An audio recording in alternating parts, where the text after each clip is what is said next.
এই গাইজ আসসালামু আলাইকুম, তোমরা সবাই কেমন আছো? আলহামদুলিল্লাহ আমি ভালো আছি।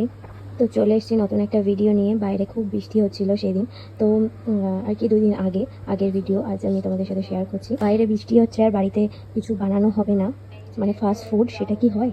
তো আমরা আর কি বৃষ্টিতে একটু ফ্রেঞ্চ ফ্রাই ভাজছিলাম, মানে আমরা খাবো বলে কটা ফ্রেঞ্চ ফ্রাই, মানে বৃষ্টিতে কোথাও যাওয়ার নেই, বাড়িতে যা ছিল তাই আমরা আর কি খাওয়ার জন্য রেডি করছিলাম। তারপর একটা নতুন একটা আইটেম আমরা করেছিলাম সেদিন ফার্স্ট, কিন্তু অসাধারণ। আমি কোনোদিন খাইনি, মানে ওই জিনিসটা আমি খাই না, কিন্তু আমি সেদিন খেয়েছিলাম, আমার খুবই ভালো লেগেছিলো, খুবই। মেজো আপা বানিয়েছিল। তো ফ্রেঞ্চ ফ্রাই, তারপরে পাকোড়া, আর ওই যে জিনিসটার কথা বলছি সেটা হচ্ছে চিংড়ি মাছের একটা পাকোড়া টাইপের, বাটার ফ্রাই টাইপের। তো আমার খুবই ভালো লেগেছিলো, এটা তোমাদের সাথে শেয়ার করবো বলে আরও আমি ভিডিওটা আর কি করছিলাম। তো গাইজ জানো, এখন না তামিম খুব বদমাইশি করে, মানে যে কোনো কারণে ও কাঁদতে শুরু করে। মানে ওর যদি খিদে পায় তাও কাঁদে, ওর যদি ঘুম পায় তাও কাঁদে, ওর সাথে যদি কেউ কথা বলে তাও কাঁদে, ওর যদি কোনো কিছু মন চায় করতে, সেটা করতে গেলেও ও এখন কান্নাকাটি করে। তো যাই হোক, তো ও ধরো আমি জায়গায় বসে আছি তাও ও কাঁদছে, মানে ও বলবে না যে এটা আমার দরকার, ওটা কাঁদবে, ওটা নিয়ে কাঁদবে। এখন ও এত বদমাশ হয়ে গেছে। তো দেখতে দেখতে তামিম অনেকটাই বড় হয়ে গেছে, এখন স্কুলে যাচ্ছে। যাই হোক, ও আরও বড় হোক, আরও ভালো থাকুক, এটাই আমরা চাই সবাই। আর তোমরা দোয়া করো ওর জন্য। আর এখনও আমার সাথে খেলবে বলে, এখন ওই ব্যানার ছিল, কাজ ছিল বলে আমি আরও এখন বাইরে এই এখন খেলাখালি শুরু করেছি, দৌড়াদৌড়ি। ও দৌড়াচ্ছে আমার পিছনে আর কি, ধরছে আমাকে।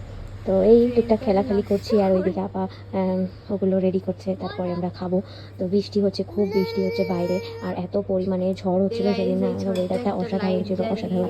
অন্ধকার ছিল আমাদের এখানে, তো আর সেরকম জেনারেটার বা ইনভার্টারের কোনো একটা মানে ইয়ে নেই, মানে সেরকম লাইন করা নেই, যেহেতু এর জন্য আর কি অন্ধকারে শুধু একটা ঘরেই আমাদের ইনভার্টার আছে, সেটাই।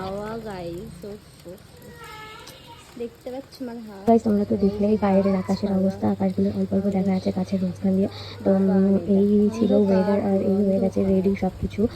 আমরা এখন টেস্ট করতে চলেছি। আমি চিংড়ি মাছ খাই না, কারণটা হলো আমার অ্যালার্জি আছে, এর জন্য আমি খাই না, টোটালি খাই না। বাট আমি সেদিন চিংড়ি মাছ খেয়েছি আর আমার কিছু হয়নি, মানে পাকোড়া করেছিল তার জন্য কি কারণে জানি না, কিন্তু কিছু হয়নি আমার। আমি চিংড়ি মাছ খেলে আমার মানে অ্যালার্জি ফুটে ওঠে বলে আমি খাই না। সেই ছোটো থেকে আরও ওর প্রতি আমার মতো ইন্টারেস্ট নেই চিংড়ি মাছের প্রতি, কিন্তু সেদিন আমি টেস্ট করেছি, ভালো লেগেছে, আমার খুবই ভালো লেগেছে। যাই হোক, আমি আবার বানাবো, যখন বানাবো তখন তোমাদের সাথে আবার শেয়ার করবো। আমি নিজে বানাবো এবার, এইটা আপা বানিয়েছে, আমি দেখে নিয়েছি, এবারে আমি নিজে একদিন বানিয়ে তোমাদের সাথে শেয়ার করবো ভিডিওটা, কীভাবে বানাতে হয়, কী কী দিতে হয়, সব কিছু। তো চলো, ভালো থাকো তোমরা, সুস্থ থাকো, নিজেদের খেয়াল রাখো।